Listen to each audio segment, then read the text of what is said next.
Alright, this video is part 3 in our series on quadratic equations. In this video, I'm just going to show you some more examples of different types of problems where you would need to use some of the methods we discussed previously. The first type of problem is right here. So, notice we have two rational functions, 3 over n and 10 over n plus 6, and then 1 on the right hand side. Let's get it all into a common denominator. If we multiply this left fraction by n plus 6 over n plus 6, notice that they'll cancel out and it'll be 1. If we multiply the right fraction by n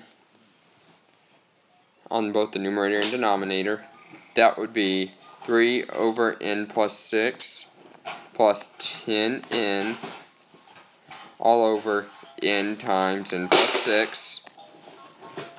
Sorry about that. Like I was saying, that'd be, since they have the same denominator now, n times n plus 6, you can combine them into one fraction. So it'd be 3, for this first part, it'd be 3 times n plus 6, and for the second part, it'd be 10n, and you can just add the numerators together. And this 1 can be rewritten as just n times n plus 6 all over n times n plus 6. That way they'll have the common denominator. And if they're equal and the denominators are equivalent, then the numerators should be equivalent. So you can set the numerators equal. 3 times n plus 6 plus 10n equals n times n plus 6. Alright, so if you distribute the 3 into the n plus 6, that'd be 3n plus 18 plus 10n equals, distribute here, n times n would be n squared plus 6n. So now, if you combine like terms on the right hand side, you would have 13n plus 18 equals n squared plus 6n. Now, if you subtract 13n from both sides, oh yeah, and that would be my 3-year-old daughter saying hi. Also subtract 18 so we can get it equal to 0. Everything cancels out on the left-hand side, so you'd have 0 equals, then you have n squared, then 6n minus 13n. 6 minus 13 would be minus 7, so it would be minus 7n, and then minus 18. Now, the easiest way that I think to solve quadratic equations is by factoring. So, let's try that way first, since I didn't tell you specifically how to do it. We need the factors of 18 that subtract, since the second sign is minus, that subtract to give you 7. Those factors are 9 and 2, so we can rewrite this as just n9 and n2. And since the second sign is minus, they'd be different signs. And since the first sign is also minus, the minus goes with the bigger number. So you have n minus 9 is equal to 0, and n plus 2 is equal to 0. So that tells us that n equals 9, or n equals minus 2, if you solve the equations for n. Now, the textbook I'm using tells you to write your solution set as the set of numbers of -2 and 9. Either of these ways, if you want to write your answer either of these ways, I'd accept them. Alright, here's another example.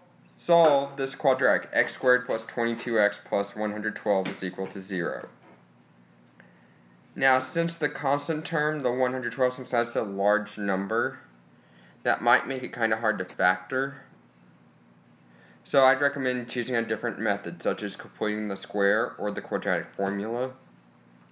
Let's see if we do completing the square first. If you subtract 112 from both sides, you would have x squared plus 22x is equal to negative 112. Now let's complete our perfect square on the left-hand side.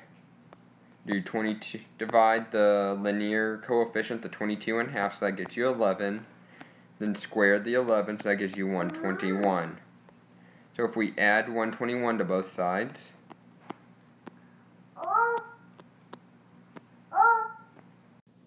So after we do our dividing and squaring, we have x squared plus 22x plus 121 on the left-hand side, and then negative 112 plus 121 on the right-hand side. Now we can rewrite the left-hand side.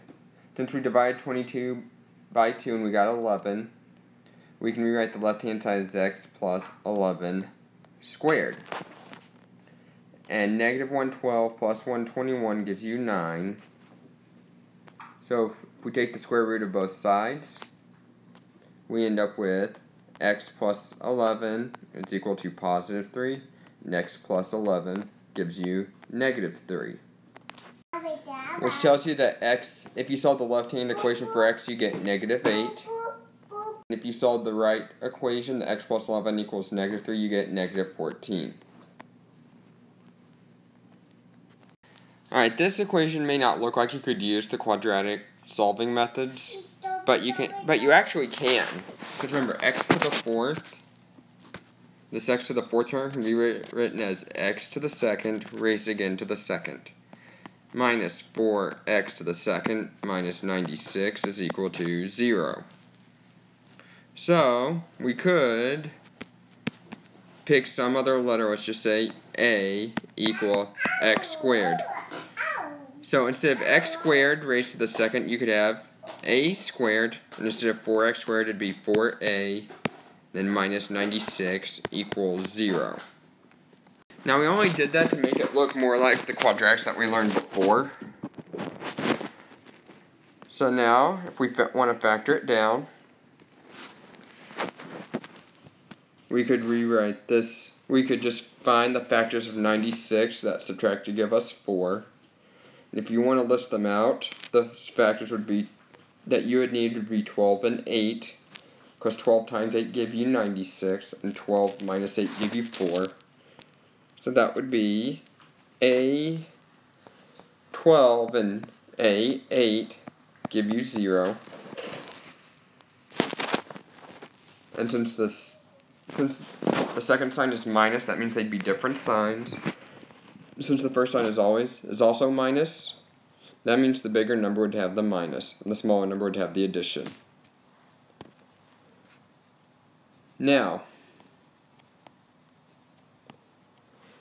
if you recognize that you can do this, you could always go straight from this step right here and just factor it like this.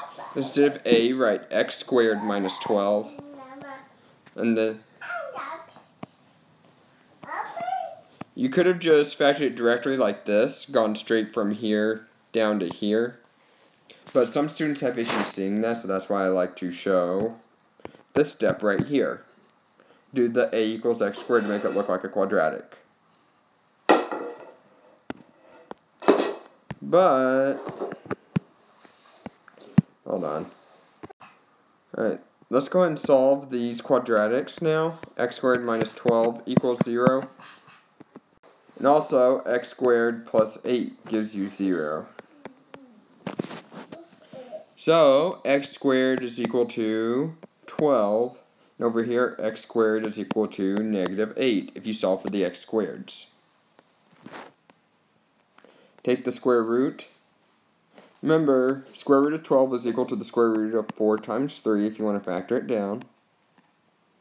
Square root of 4 is 2, so you can move the 2 to the outside. So x is equal to positive or negative, since we're solving an equation, positive or negative 2 square roots of 3. And here, square root of 8. Or, after we take the square root, we end up with the square root of negative 8. Remember, that factors down to negative 1 times 4 times 2. We always want to include the negative 1, because square root of negative 1 is I, and square root of 4 is 2. So move these to the outside, so you end up with, like I said, 2 times I, and you're left with square root of 2. And that'd be positive or negative. Alright, here's another example. A page for a magazine contains 70 square inches of type. The height of the page is twice the width. If the margin around the type is to be 2 inches uniformly, what is the dimension of a page?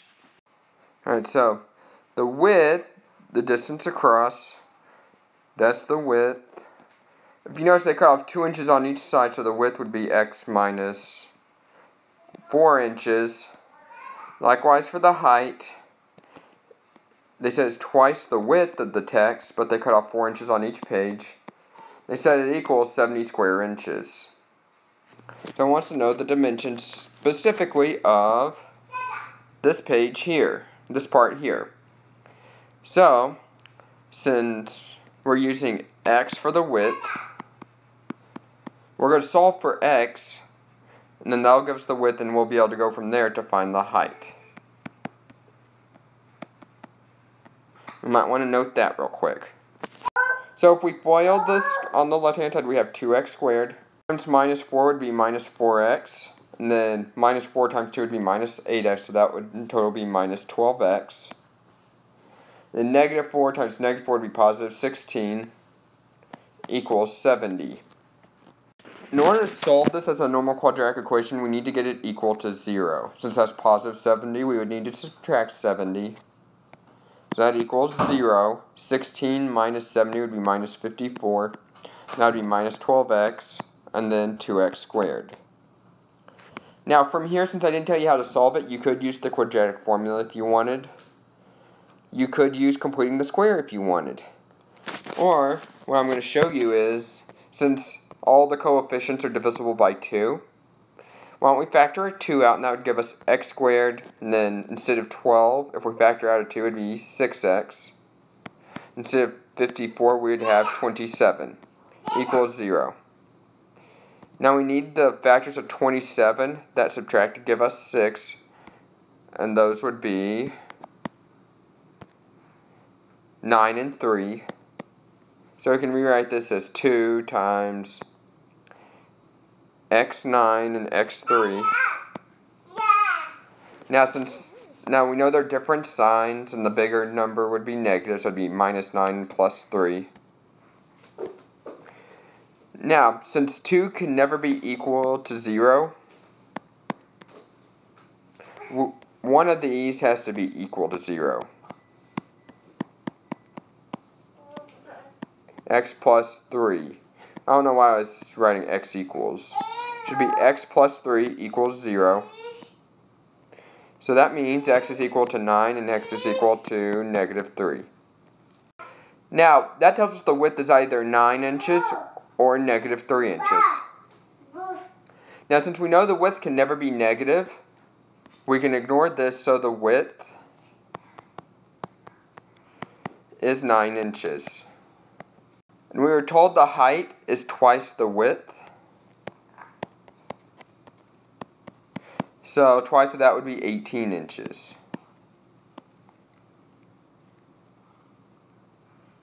Alright, here's another example. Suppose that $2,000 is invested at a certain rate of interest compounded annually for 2 years. If the accumulated value at the end of 2 years is $2,205, find the interest rate. Now, it might be worth noting the formula for compound interest. Alright, the formula is equal to the final amount, which is A, is equal to P times 1 plus the interest rate, raised to a power of the time. And this is whenever it's compounded annually. Now, it would change if it was compounded monthly or quarterly or whatever, but since it's being compounded annually, this would be the formula. Now, so we know that our final amount is $2,205. And then our principal, our starting amount is $2,000. That'd be 1 plus our interest rate, raised to a power of 2. So now, let's get this 1 plus r squared by itself. To do that, you need to cancel out the 2,000 by dividing. But let's go ahead and simplify this over here. Let's go ahead and divide over there and simplify. So after you divide the right-hand side by 2,000, if you want to convert it to a decimal, that'd be 1.1025 is equal to 1 plus the interest rate squared. Oh, look, we can just get the 1 plus r by itself by taking the square root. Take the square root of the left-hand side, so you have 1 plus r is equal to the positive square root of 1.1025. Now the square root of 1.1025 is 1.05. And that's also equal to negative 1.05. So if we solve the left-hand side for r, the left-hand equation for r, you have r is equal to 0.05 or 5%. Or if you solve the right-hand side for r, you would get negative 2.05 or negative 205%.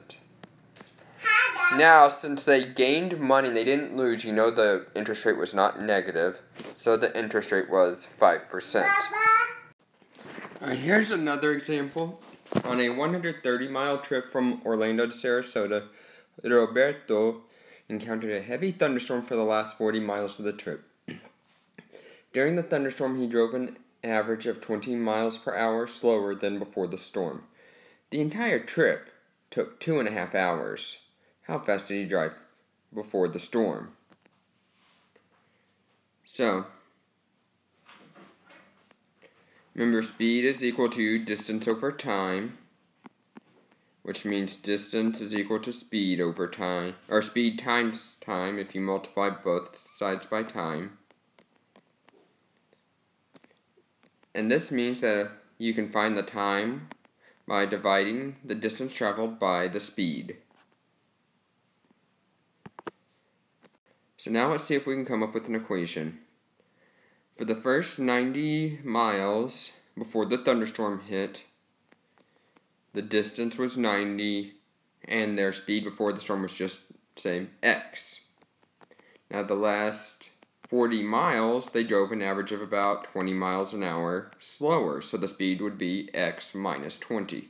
Take the speed before the storm and subtract 20 miles an hour from it. And the total time was 2.5 hours, or 5 halves. You could have written 2.5 if you wanted, it really doesn't matter. Just whatever you want. I just wrote 5 halves just because. So now, let's get this into a common denominator.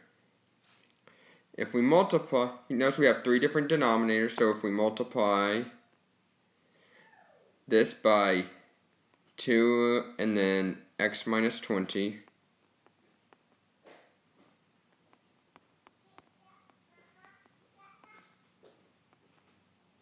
this by 2x, and this by x times x minus 20,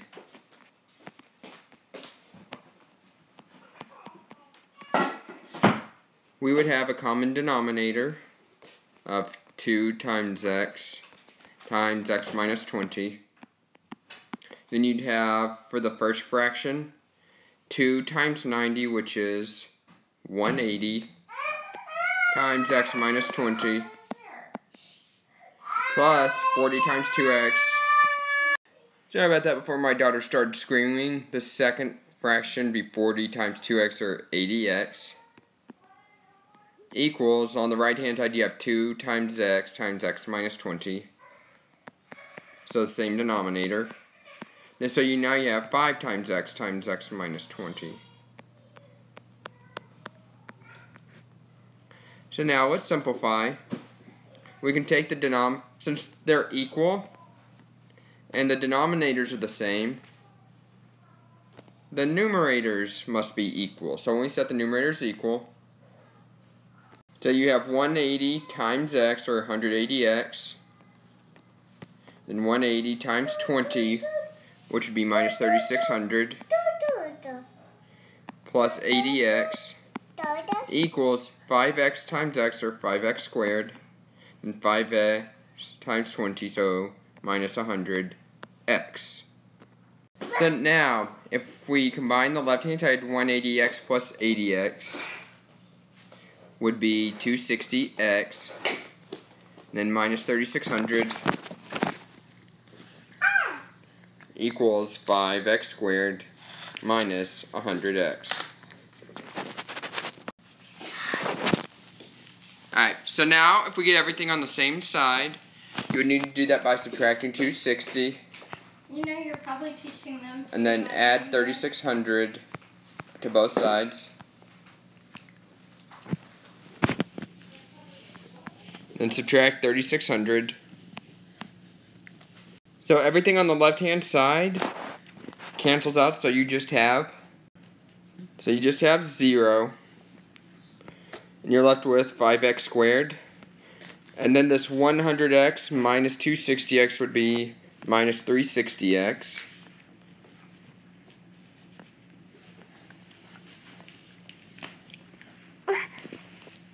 And then you have minus 3600. Now, if you notice, 360 and 3600 are both divisible by the leading coefficient of 5. So if you factor a 5 out, and that noise you hear in the background, by the way, are my children playing with their toys, because they won't leave me alone. But anyway, after you factor a 5 out of everything, you have x squared, and then minus 360, after you factor 5 out, would be 72x. Then 3600, same thing, but with an extra 0, so 720. So now, why don't we factor down this quadratic, x squared minus 12x plus, or x squared minus 72x, rather, minus 720. Now, I have the answers in front of me, so I'm going to go ahead and factor it. Oh wait, this should be a plus right here, plus 3600. That would be plus 720. So the factors of 720 that add to 772, I'm going to go ahead and factor this because I have the answers in front of me. It'd be 12 and 60. You could have easily just done putting the square on this quadratic, or the quadratic formula, doesn't matter, but I'm going to do factoring. Because like I said, I have the answers in front of me. Now, since the second sign is addition, both factors would be the same. And since the first sign is negative, they'd both be minus, so it'd be x minus 12 and x minus 60 equals 0.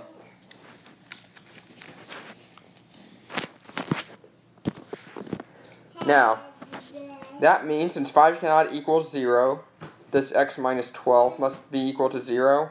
This x minus 60 must be equal to 0. So that tells you the original speed was either 12 miles an hour, or the original speed was 60 miles per hour. Now, it says after the last 40 miles, he drove about 20 miles an hour slower than original, which means it's impossible to drive 20 miles an hour slower than this. So his original speed was 60 miles per hour.